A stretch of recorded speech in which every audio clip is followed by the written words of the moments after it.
Hey guys, it's Morton, and welcome back to another Mario Maker 2 video.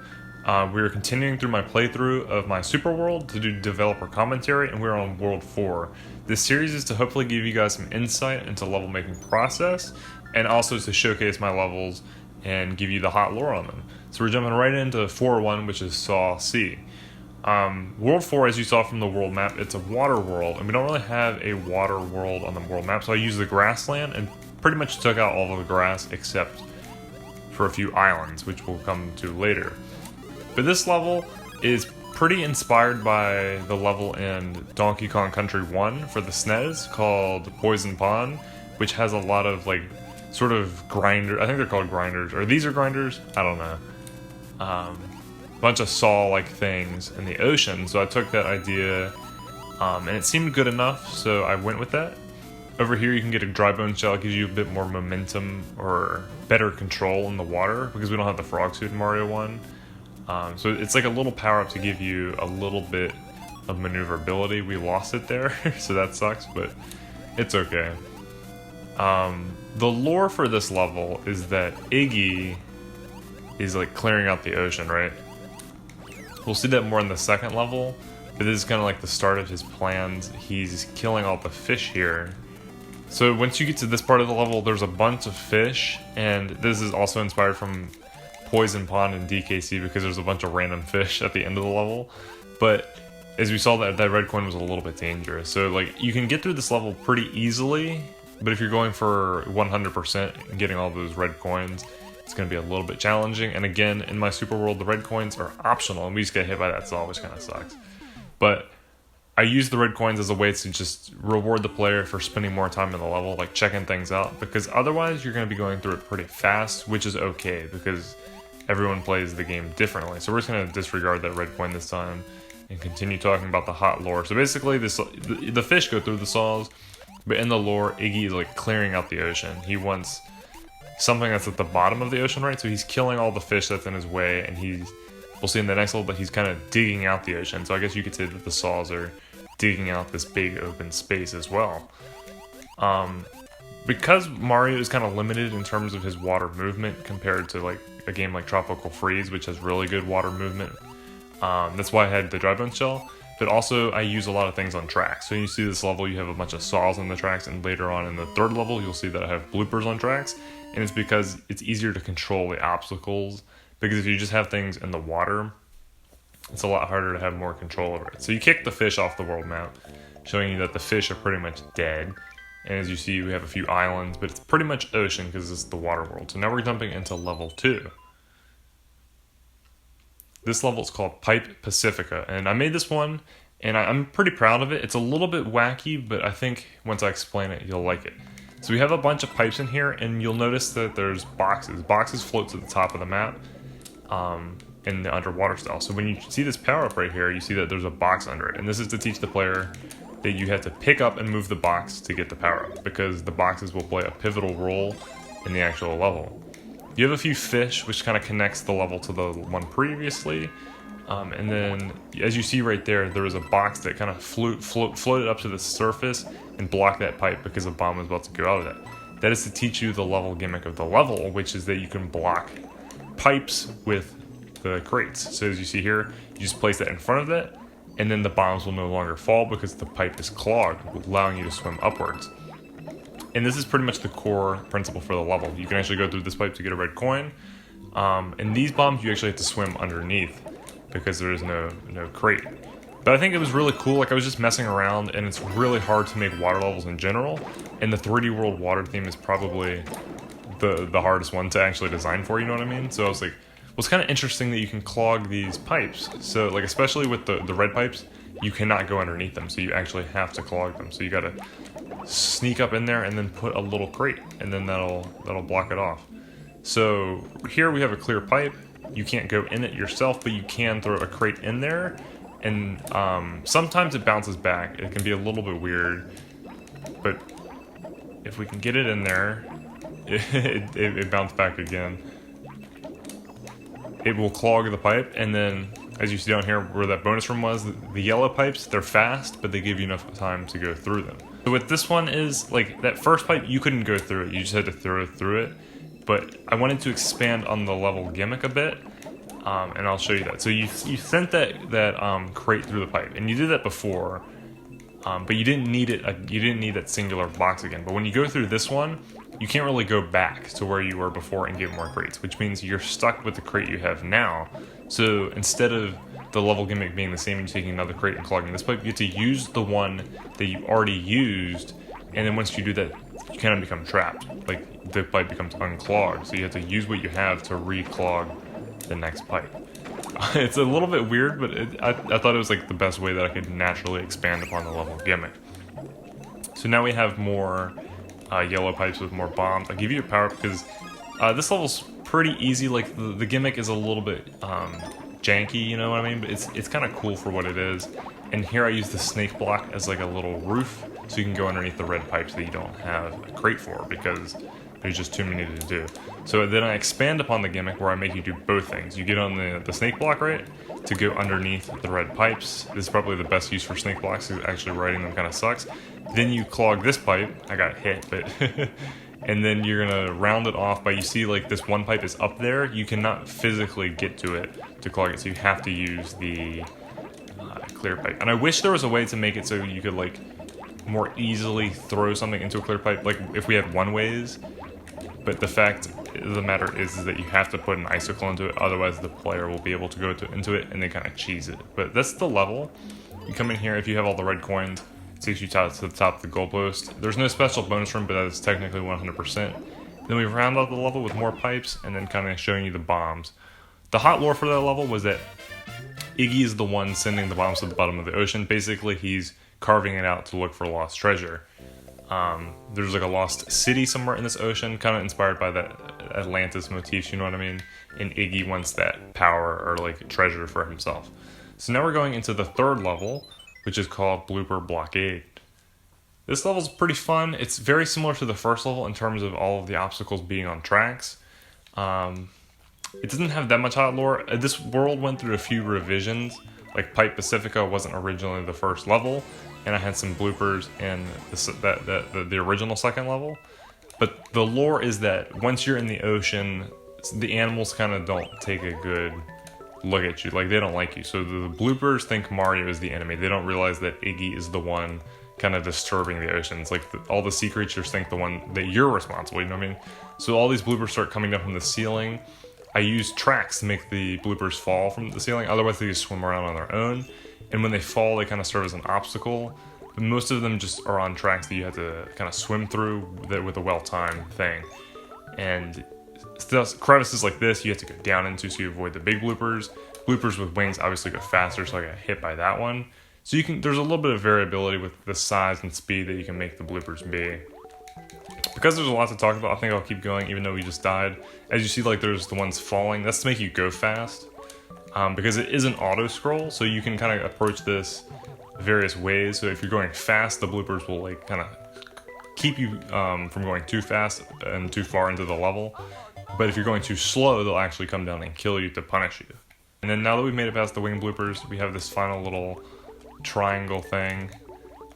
There's a little cheeky blooper that falls from the ceiling, and this one blooper on a track actually goes upwards, which can get you from the pipe, but the level is not over there. We have another checkpoint, and then we have my attempt at a blooper boss fight. And it kind of reminds me of Undertale, because you're like in a little box and you have the moving pieces. So it's basically pretty much a cycle. You have to know the path so you don't get hit. Like trying to find the right way to get through the boss fight might be challenging your first few times, but eventually the lead blooper gets killed by a bomb that falls down, allowing you to leave the boss room. So that's pretty cool. Definitely reminds me of Undertale, and at some point I kind of want to play that game. Let me know what you think about that in the comments. But to finish off the level, you get a red Yoshi, and you get to kill all of the bloopers, which probably would confirm their suspicions that Mario is a villain and not the one here to help the ocean, but it is what it is. And that is the end of Blooper Blockade. Alright, so we finished Blooper Blockade, and now we're going to continue through the ocean. And as you see on the world map, we have a few islands. So we're going to go up against one of these islands, and this is called Porcupuffer Paradise. The name kind of just reminds me of Gangster's Paradise, which is kind of funny. But Porcupuffers are interesting. It's kind of unfortunate that they're only in 3D World and not in the other styles, which means I had to make another 3D World water level. And because it's kind of on that island, or like a tropical island in the middle of the the ocean, I use the forest theme. It really sucks that we don't have a beach theme, but this is the best I can do. So in this level you have a bunch of porky puffers. They kill you instantly if they swallow you. And to make you kind of be a little bit careful, I have a bunch of piranha plants, piranha creepers, like with their spiky things. Because spikes are kind of ugly, right? So it's having these kind of natural vegetation like obstacles is a lot cooler. So on land, there's a few like little bonuses that you can get, like in the tree, you got your 1-ups. But also I encourage you to go down into the water to get coins, red coins and stuff like that. I think we lost the porky puffers, I know they're coming back, but this section is to slow you down to get the crates right, because the closer you are to the water, the better chance they have of eating you, so I wanted them to have at least one possibility to eat you. So you do that by throwing the crates onto the water. Here's a winged porky puffer who will come up and get you. You actually have to swim down to hit this on-off switch, which gives them another chance to eat you. As you see, they all tried to eat me. But when you jump up here, you have a little platforming section where a big porky puffer is introduced and tries to eat you. And that went by a little bit fast, but you pretty much bounce across the piranha plants while the guy tries to eat you, and I expand upon that motif later on in the level. But after you do that, you've made it to the checkpoint, and then we just have 3 small little challenge rooms, so we might actually die because they're a little bit challenging. In this one, we use the piranha creepers to like kind of forge the path that the player can come on, while a giant porky puffer tries to eat you, and it's a little bit close timing. I got hit right there because I didn't want to get eaten, but it is possible we might actually die and have to redo it. Because I live in a loud building, I actually will do it again anyway. But yeah, the porky puffer tries to eat you, and you want to have to like lure him down a bit, because if he's too close to the surface, he'll eat you when you try and get into this warp box. So it's kind of, you gotta master the cycle of the porky puffer and the piranha creepers. This one encourages you to swim slowly because there's a lot of piranhas around, which gives the porky puffer time to eat you, but you're able to get away and then platform over here. There's a red coin that you can get, but if you get it, you're more at risk to be eaten. So I wanted to give you some reward for that. But now we are on to this little platforming thing that I teased previously, and it goes by really fast, so I might replay it again and do some additional dialogue over it. But in that section, it drops you onto the piranha creepers, and you have to go back and forth, right? Because the piranha creepers regrow after a while, after you jump on them, so this allows you to jump on them back and forth. But the platforms and enemies that you can bounce on never actually disappear, and this gives the porky puffer time to jump at you multiple times, and it's kind of an exciting little gameplay moment. And when I make levels, I kind of prioritize making moments like that, like moments that look cool or like feel kind of epic, because those are the gameplay moments that I like, and like the new Super Mario Bros. Just bland traditional gameplay levels kind of aren't what I like play platformers for. Like I'm really all about like the Donkey Kong Country kind of moments, like in Tropical Freeze, like I rate 8 when like the octopus is like throwing everything at you. So just like cool gameplay moments are really exciting.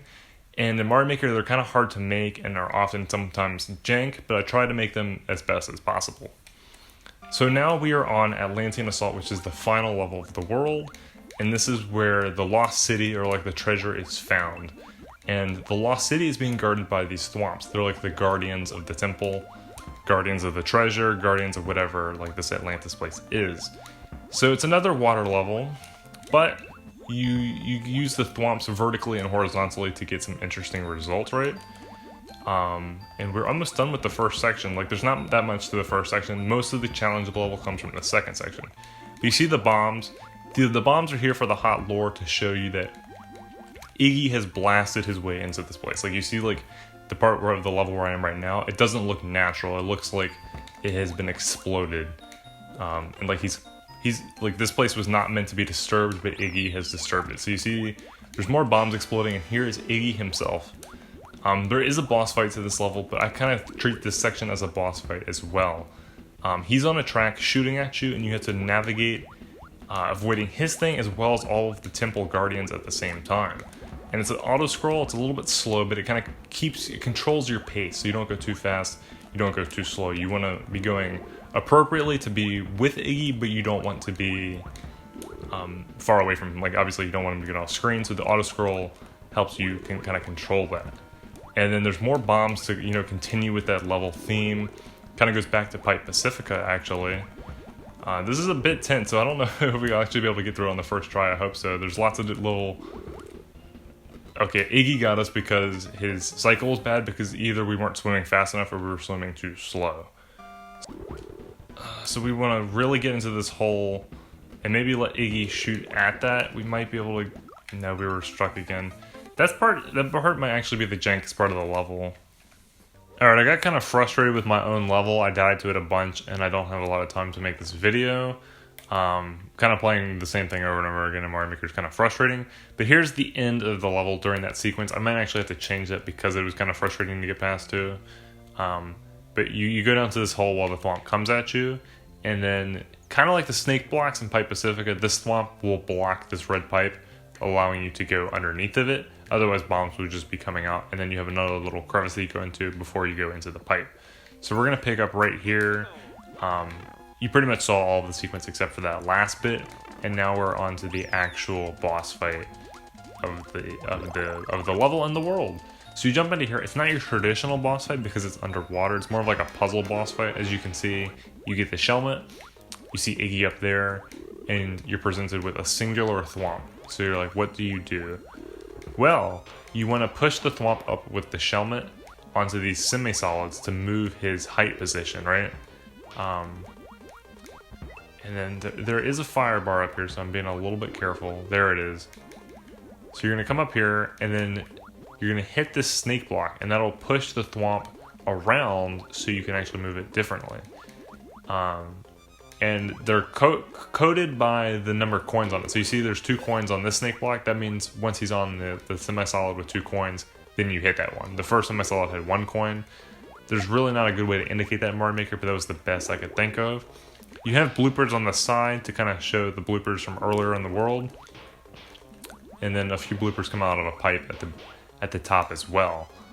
So you get him up onto this semi-solid, and it's kind of like a clock. You go around the boss room multiple times. I put one ways, because before you kind of go back and forth, and it was a little bit confusing, but once I put those one ways in there, the level kind of all came together, and then it's kind of short, but the thwomp crushes Iggy.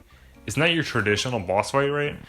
But the auto-scroll sequence, and the fact that Iggy's kind of annoying in that anyway, I think the auto-scroll sequence is more of the actual boss fight, and that's kind of just like a symbolic finish where Iggy dies to the thwomp because, you know, he tried to get into the Sea Temple and you're not the one to kill him. The Sea Temple Guardians are the ones who do it. So if you get all the red coins, there's also a little bonus room in here with a bunch of 1-ups and coins. But that is the end of the World 4 developer commentary. I hope you enjoyed it. I'm going to be working on World 5, so subscribe for that. And I have commentaries for my first 3 worlds as well, so I'll put that in the description and see you guys around.